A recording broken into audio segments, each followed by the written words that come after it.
Hi there, I'm April Callis-Birchmeier. I'm a certified change management professional, master change management professional, and project management professional. And I'm excited to be here today to talk with you about my biggest career challenges and how I have kind of navigated my independent consultant change management career and project management career. And I'm very excited to talk about this with you today because I think that in many cases we're not always sure, what those big career lessons are. And sometimes we don't even know when we're in the middle of a big career lesson until we come out on the other side. So I wanted to talk about my biggest career lessons with organizational change management. And as I said, as both a private independent consultant, I've worked in my own business since consistently since 2012, and really enjoy having my business. And then I've also, worked on a number of projects. I've worked in employee positions and also as a contractor to different organizations. So let's just talk a little bit about, this lessons I've learned from my career challenges and my career path and journey. I think as an organizational change management professional, there's a lot of pressure sometimes to um, look at a project and become involved with the project and start to, even when you're a contractor is supposed to be somewhat separate, start to get emotionally entangled with the project. And it is difficult because when you are passionate about your work, when you are interested, when you're excited and interested in what it is that you're doing, it's difficult to not show your emotions and to keep your emotions separate. So let me just start out by giving a little background to my own change management career and how I landed in the area of change management. I was had a master's degree in communications. I had been doing a lot of training. I love training, and I actually had been working as a trainer for Abbott Labs for Ross Laboratories, which makes the Similac baby formula. And I was working on a subcontract with them, going around to the different labs, and we were doing frontline leadership. So we were working with those folks who were not necessarily identified as supervisors or managers, but were frontline leaders and helping build their leadership skills and ability. And I loved this work. I thought it was fantastic. However, a couple of years later, I found myself moving out of the area where I could do that work. And even though we were traveling quite a bit, I moved on in a different direction. And I was able to meet somebody who, in her conversation with me, decided I would be a perfect fit for organizational change management. And at the time, I didn't even know what it was. I was a little confused. I didn't know if it was communication. I didn't know if it was training. I didn't know what it was. And when I first started in my role with the University of Michigan, many, many years ago, I discovered it was communication, it was training, it was business process redesign, it was stakeholder engagement, it was all sorts of things. And it fit perfectly for me because I love all of those pieces. And I don't ever want to do only one. I like to do many. And so I was very excited about being brought on to that project. And I was learning a lot because I was brought on as an employee, but I was partnered with two fantastic consultants who were working for Anderson Consulting, which became Accenture. So these Accenture consultants, Lisa and Brenda, the three of us were a little bit of a team. We each had a different functional group that we were leading the change for in our large ERP project. And I learned a lot from Lisa and Brenda and their director, Pat Jury. I felt like I was in change management boot camp all the time, and I loved it. And so I was there a number of years and had tremendous opportunities to grow, to try different things. Um, and I really thought that it was enjoyable. One of the one of the challenges for me was that I was able to really learn from was that I was leading the training side of things for a while. And when I was leading the training side of things, of my not my functional area, but one of my partners had a functional area, and they didn't have anybody to head up the training. And I had had quite a bit of experience with training, and so I was able to bring up a piece of software that was training administration, part of the HR functionality, and brought that up by itself with a very small team of 4 people. And we're able to use it successfully to manage all of our change training for that functional area, which at that time was financials. So I started out that way. And then because I knew a number of consultants, when I moved, about 2 hours away from that location, I did try to commute for a while, and it was pretty tough. And we were not able to do very well with remote work at that time because it was early. It was the early aughts, and we did not have great systems. We didn't have Zoom and that kind of thing. So I was really, when I was trying to work remotely, I was just listening to one of those conference call phones, which was kind of miserable. So I moved to the Lansing area and was asked to help with some state government work and did that for a while. Now, I felt like that was a really different kind of role. Even though it was still a large institution, the state government was also very different than a university and the way that they operate. And I had a number of different types of projects. I had a pilot project that we didn't really have the technology that we needed. We didn't have the technical capabilities to do what we really were hoping to do, which was e-procurement. So that didn't pan out all that well. But what I learned from that was that you can still keep your stakeholders connected and informed and engaged with a change, whether or not that change is technically possible. And at that point in 2001, 2, it was not technically possible to do what we had hoped to do.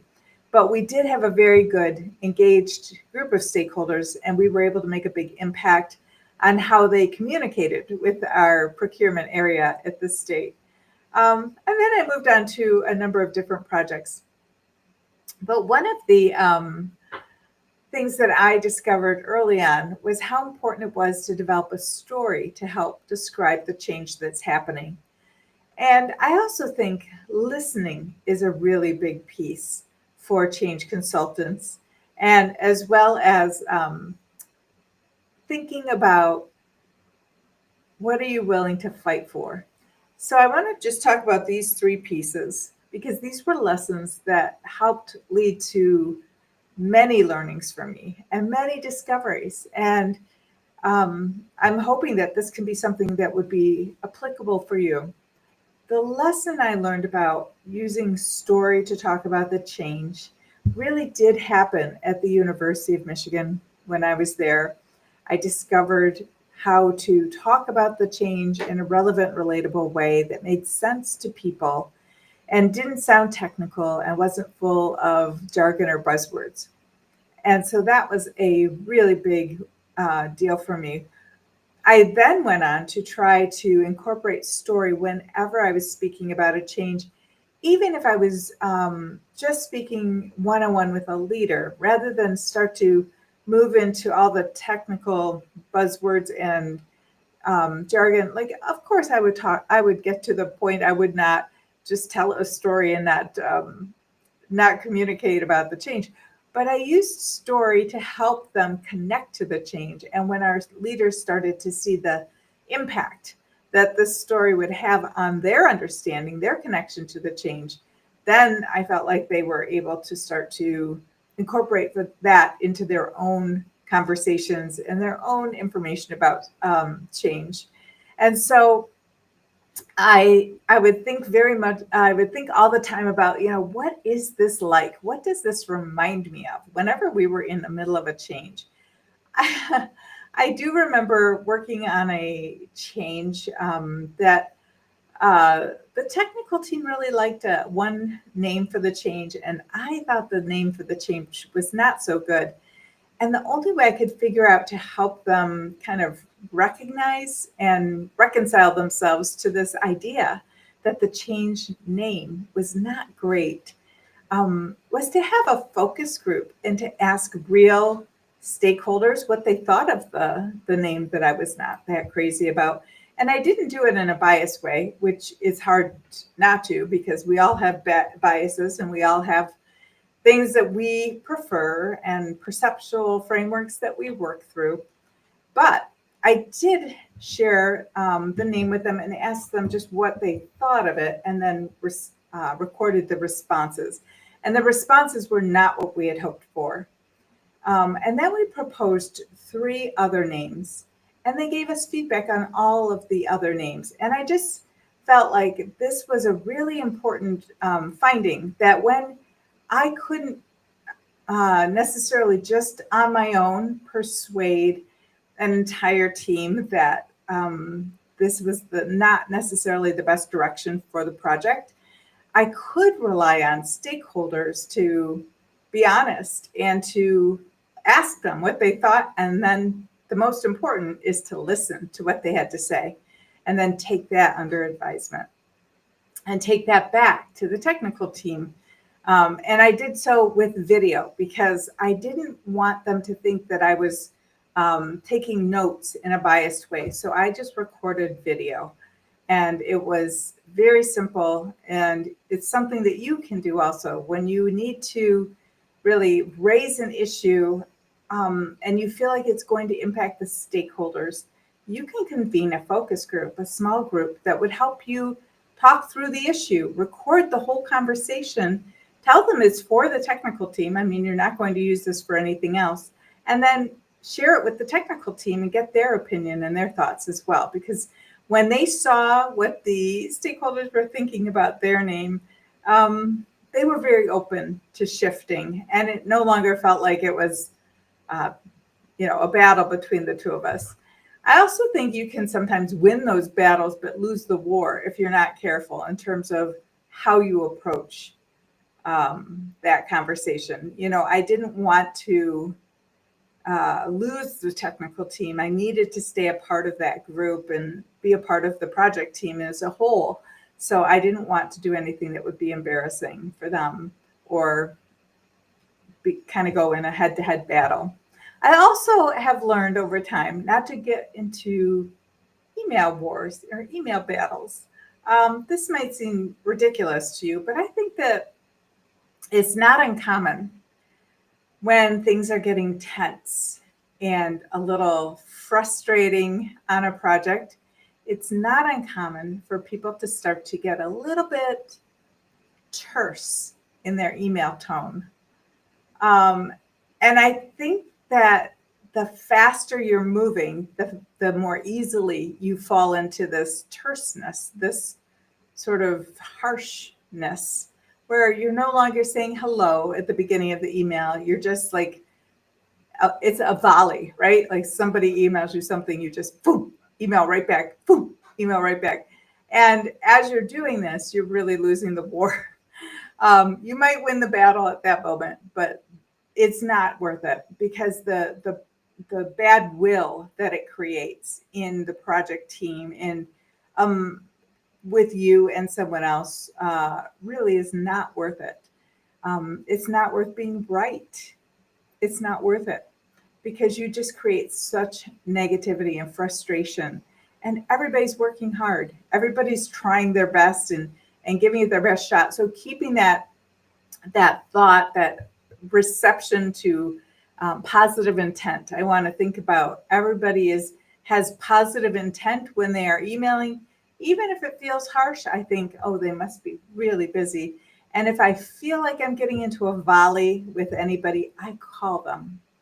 I know it's weird to call people now, but I do. I call them because I feel like I can have a better conversation on the phone than I can at email at that point in time. Like we've already passed the unpassable point of being civil, and I don't want to make things worse. So I think that is a lesson that sometimes we have to really recognize when we're emotionally entangled and taking ourselves down a bad road, a road that we shouldn't be going down. I also, when I'm working with stakeholder groups, and I do like to meet with stakeholder groups on Zoom or Teams or in person. Also, if possible, it's difficult to do it in person sometimes.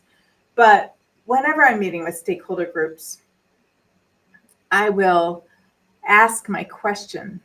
I'll carefully craft my questions, and I will ask my question, and then I wait. WAIT. Then I just wait. I wait, and when I'm waiting, what I'm telling myself, WAIT, is I am closing my mouth and I'm listening. And if I start talking, I think, wait, why am I talking? WAIT. So I think why am I talking is a great tool for me to remind myself to listen and learn, because I'll learn from stakeholders. But if I talk the entire time, they can't talk to me. I can't hear and I can't listen and learn. So wait is a really excellent tool, I think, to remind yourself, why am I talking? And to keep yourself from taking over the conversation and not learning and listening to the stakeholder group that you've convened so you can learn and listen to them. I think also I have found that I used to think that mistakes couldn't be unmade, and sometimes they can't. I mean, there are times when you have a misstep, or you fumble something, or maybe you lose your temper or your cool. But I think there is always something to be learned from that situation. And when I was younger, I used to really beat myself up mentally, and I'd kind of ruminate a bit about a mistake I would make. And I really feel like it was kind of, the end of the world. And now feel like I've moved into acceptance, where I think, well, I shouldn't have done that. It's not a good thing to do or say. Well, what can I learn? Why did this happen? And what can I learn from it? Why was I in that frame of mind? Why did I, maybe I was inattentive to a task that was important. Why was it that I wasn't on my radar as something I should work on? And one of the interesting things was I had left a project to contract with another project. And I had told the new project that I was going to be visiting Berlin for 2 weeks to visit my oldest daughter, and that I was going to start the project for a couple of weeks, then go on this 2-week vacation, and then come back and we'd really engage fully. And so I got all my access set up and my email. It took a while, as those things do.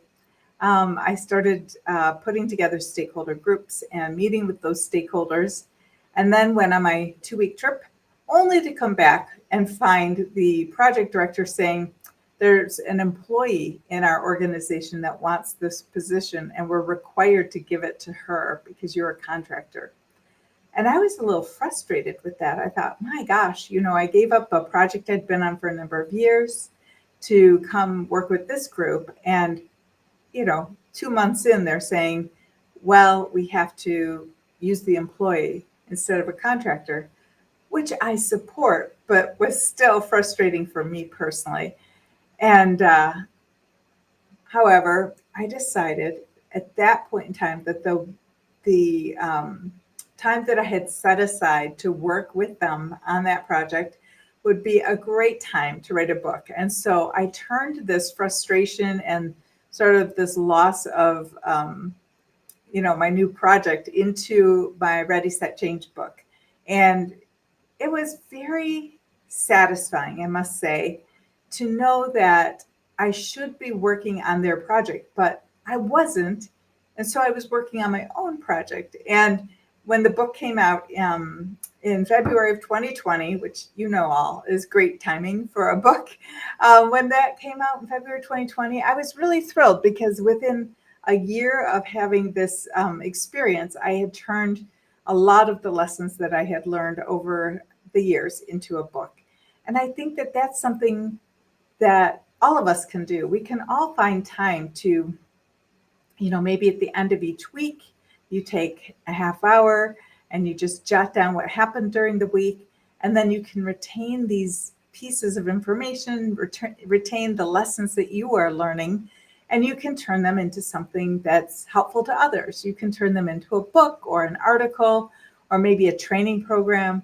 I just found that I thought that this was really frustrating and I was kind of upset. And quite frankly, I was angry that they had asked me to leave a project only to find an employee, 6 weeks later that wanted that role. But it worked out great for me. And that's the thing about mistakes and missteps is that we don't always know where they're going to lead us. Sometimes we think, oh, shoot, this is the end of the world. I don't have a project or I don't have the ability to work on something that has gone live and now they're rolling off the team. And what am I going to do? But there are many opportunities in this change management career to create things and to build knowledge and to share knowledge with others. So I'm always excited about that. And then I think about, how do you build credibility as a change management professional? I was always fortunate that the people I worked with were happy and really excited about the work that I did with them. And they would refer me from person to person. And when you're working completely on referrals, that's a lot of credibility. That means that people trust that you know what you're doing and they trust that you're going to do the right thing for them and their project also. And so there's a couple of kinds of credibility. The kind I experienced at first was word of mouth. There's word of mouth credibility that I would receive from working with different project professionals and working with different leaders, both at the university, at the state, and then in healthcare. And I would have word of mouth that people would say, oh, you should have April help you with that. And then I started to get some written testimonials, which I really enjoyed. And if you've ever worked with me, feel free to send me a written testimonial.